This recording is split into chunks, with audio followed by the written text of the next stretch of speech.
We are the river, we are the dreamers.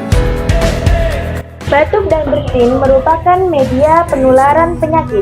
Maka dari itu diperlukan untuk cara batuk dan bersin yang benar untuk mengurangi penularan penyakit melalui droplet. Mari kita simak cuplikan berikut ini.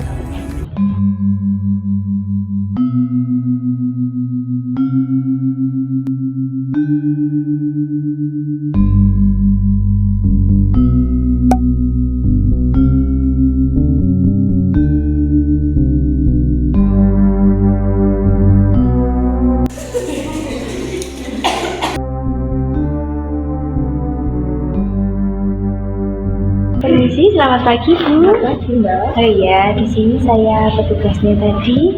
Saya kok melihat Ibu tadi cara batuknya menurut saya kurang tepat.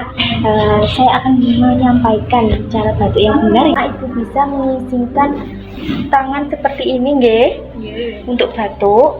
Jadi ditutup batuknya untuk menghindari penularan virus, nggih. Baik, yang kedua bisa menggunakan tisu ya Bu. Bentar. Seperti ini caranya, Ibu bisa menutup tisu dari hidung sampai mulut ya, untuk mengurangi resiko penyakit, penularan penyakit. Untuk yang ketiga, tisunya langsung dibuang ke tempat sampah infeksius ya Bu. Kemudian untuk yang keempat, Ibu bisa melakukan cuci tangan.